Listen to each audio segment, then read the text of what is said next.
बेफोरखौ दिनै सुक्तिनि गेजेरजों फैनाय माखासे फैसाफोरखौ मा खारनाव बिथांमोना होनो हायाखै नंखायनो आं नुदों बिथांमोननि जितु 5 बोसोर माने 3 सानो जोबलाय लांसै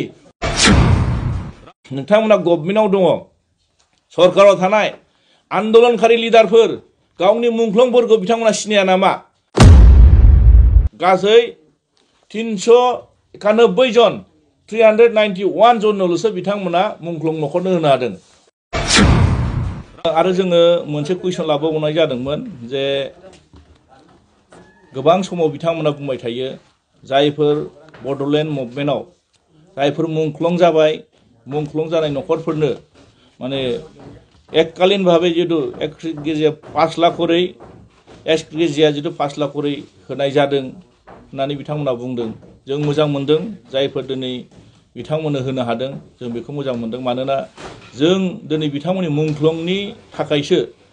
बिथांमोना गावनि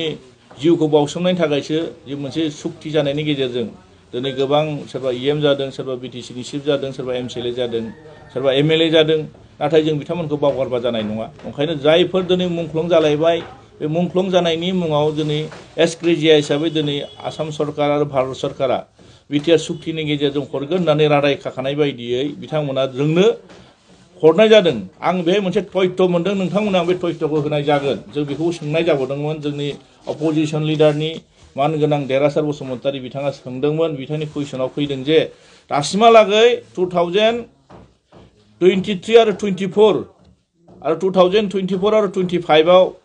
दासिमहालागै बेसेबां फैसा फैखो आरो बेसेबां माने मुंख्लं नखरनो फैसा होनाय जाखो होननानै बुंदोंमोन दा बिनि गेजेराव गासै 2023 आरो 24 आव गासै 25 कोटी 25 crore अलरेडी हरनाय जादोंमोन दा 25 crore गेजेराव बिथांमोना जोंनो मोनसे होदों 19 कोटी 55 लाख बिथांमोना बेखौल' होनो हादों गासै 391 जन 391 जनल'सो बिथांमोना मुंख्लं नखरनो होनो हादों अब्ला बाखि फैसाया बबाव थांखो दा जोंनि गेजेराव मुंख्लंफोर गैलामोन नामा मा खारननि थाखाय बिथांमोना होनो हायाखै बेखौ स्पष्ट बिथांमोना बुंनो हायाखै ओरैनो बिथांमोना गावसोर होनाय खोथाखौल' बुङो फैसा हरखाबाय अलरेडी सौफैखाबाय बेखौबो बिथांमोना दिनै होनो हायाखै आरो 2024 आरो 25 आव गासै 10 कोटी थाखा फैबावदों माने 10 crore फैबावदों दा 10 crore फैनायाव बिथांमोना जोंनो मोनसे एन्सार होदों दिनैसिमबो बिथांमोना लिस्टखौ आसाम सरकारनो साबमिट खालायदों दिनैसिमबो बे फाइनाल एप्रुभ जायाखै तारमाने बिथांमोना दिनैसिमबो होनो गोसो गैया होननायखौ फोरमायनाय जादों मानोना दिनै जोंनो बिथांमोना बुङो जे थांनाय 2020 आव जानाय सुक्ति मथे माखासे एनडिपिनि 37 बोसोर सोमावसारनायनि गेजेरजों जायफोर 3000 निबो बारा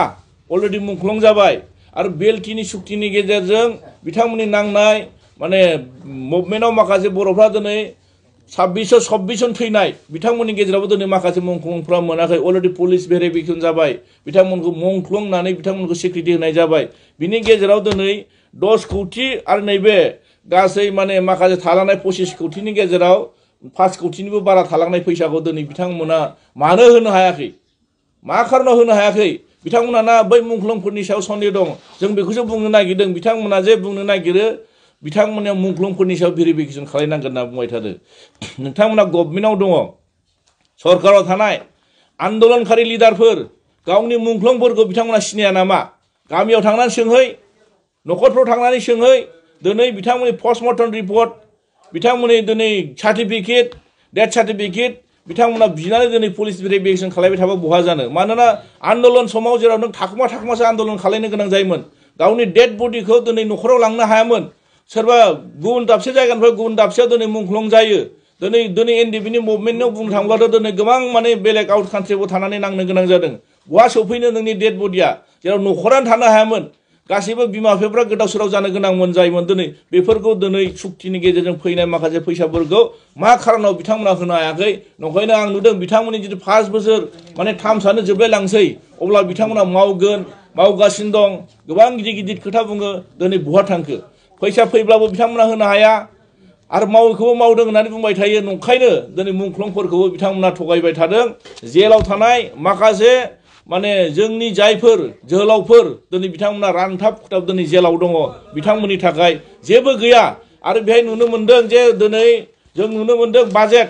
नर्मेल बाजेट माने बिथांमोना एडिशनेल बाजेट लादों बे एडिशनेल बाजेटआवबो दिनै बिथांमोना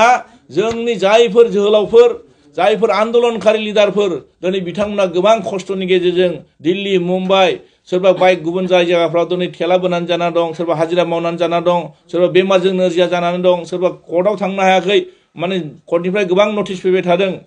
दिनै बिथांमोना गोबां खस्थ'नि गेजेराव दिनै थांनानै दं नाथाय बिथांमोननि जेबो बे नर्मेल बाजेटआव जेबो एक्सट्रा एडिशनेल बाजेटआव जेबो हमनायबो गैया नंखायनो जों नुदों बिथांमोना गोबां गिदिर गिदिर खोथा बुङो सान्थिनि खोथा बुङो खौसेथिनि खोथा बुङो मोजां बाथ्रा बुङो मोजां बाथ्रा बुंनायजों लोगोसे बिथांमोननि खामानिया मोनसेबो गोरोबा नंखायनो बिखौ रायजो राजाया बिजिरनांगौ दिनै बिथांमोना दिनै मुंख्लंफोरनि नामावबो थगायो फैसा फैनायखौबो दिनै बिथांमोना होआ कारापसनखौनो बुंनो हाया कारापसना हिसाब गैयै जायो नंखायनो दिनै बिथांमोननि कारापसनखौ जों बुंनानै फोजोबनो हाया बिथांमोना फ्रि कारापसननि खोथा बुङो नंखाय खोथा बुङो दिनै बिथांमोननि मोनफ्रोमबो खामानियाव बेसेबां पार्सेन्ट लायो बेखौ आं बिजिरा दिनै रायजो राजाफ्रा बेखौ बिजिरगोन थिकादारफ्रा बेखौ बिजिरगोन अपेनलि फैसा लायो मारै सोलिबाय थानो हादों बिथांमोना नंखायनो बिनि फिननायखौ हाजारखि मोजां खोथायानो बुङाथों मानो 2025आव बिनि रिजाल्टखौ रायजो राजाफ्रा होगोन होननानै आङो बेखौ नेनानै दं आरो नंखायनो आङो आसा खालामदों फैबाय थानाय 25आव बिनि उचित बिसारखौ रायजो राजाखौ होनो थाखाय खावलायनाय जाबाय गोजोन्थों थेंक इउ